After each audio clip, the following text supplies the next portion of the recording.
Hi, this is Lauren coming to you from the beautiful Villa Cora in Florence, Tuscany, and I just wanted to report in on how I'm doing with the writing of the medium in Manolos. So I'm in Florence at the moment attending Gina DeV's Wow Factor seminar, which is a seminar that empowers sort of entrepreneurs and creatives and anybody who's looking to really do something special with their life and who has a dream that they want to realise.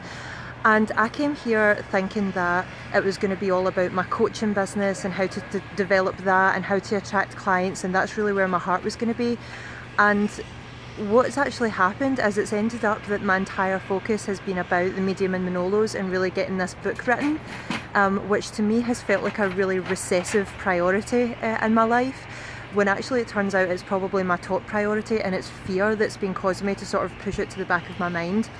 So what I found particularly interesting is I went up and spoke about obviously my mediumship and my intuitive work, and I actually found it really difficult, and I felt that I was sort of judging myself, and I wondered if people in the room were judging me. And then I realised that it's this same sort of fear of judgment that has been actually preventing me from really getting stuck in with the medium in Manolos. That fear that people won't like what I have to say, or you know, what I'm going to say is going to be unpopular or uncommon, or people are not going to get it. And because it's so precious to me and that I've built the book up so much in my own mind, that fear has become just as big as the project itself. What was also really interesting is we had to do an exercise where we had to write down the names of 3 people who were in the sort of industry that we were in, that we really admired. And I wrote down Danielle Laporte, Carrie Bradshaw, because obviously she's a writer in Sex and the City, and Elizabeth Gilbert, who wrote Eat, Pray, Love, who one of our stops of course was in Italy. And what was really interesting about that exercise is all the things that I wrote down that I loved about those women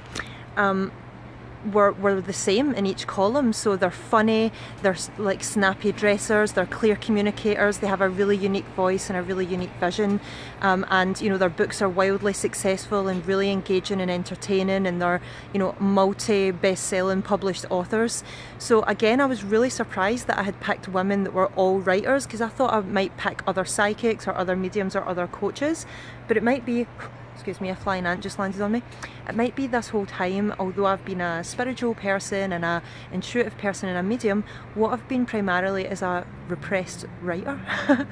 I know some of you who know me well might not think that this is any sort of big surprise, because it's like I've always wanted to write, but I just didn't realise that until I did these exercises that Gina had us do, how much I really want to do that, how much I really want to succeed at being a writer that inspires people and shares information that really makes people feel great about themselves. And what was really interesting about the exercise where we had to write down the 3 names and then all the qualities that we admired about the person was that we then had to delete their names and write in our own. And then we had to pair up and read out to each other what we had written, and I found that really difficult. You know, for somebody else who I've never met to say, Lauren, you are graceful, you are funny, you are a really intelligent woman, you are an amazing writer, you are an author, you know, to hear somebody saying those things that quite frankly I've hardly dared to dream has been really challenging and really eye-opening for me. And it also felt really amazing afterwards when I really let the meaning of those words sink in. So, you know, like, the value of coming to Florence, not only has it nurtured my soul and I've come up with so many ideas and, you know, got a little bit of work in the book done, but I've also reconnected with that purpose and why it's so important to me, and embracing the fact that it is so important, and that's what also makes it so scary. And I think that embracing both sides of that is what's going to really help me to sort of get my backside into gear with doing some actual writing instead of just talking about it now. You know, it's time to make it happen or shut the hell up, basically, is I think what I'm learning here. So yeah, so hopefully that's meaningful to you. If you've got a project or something that you've got going on right now that's like really important to you, it's so important that it's scaring you into paralysis. You know, you really need to find a way to sort of look at the qualities that the people have who you admire and realise that you already have those qualities as well, and it's time to start freaking using them. That's what I've learned so far today. And because obviously the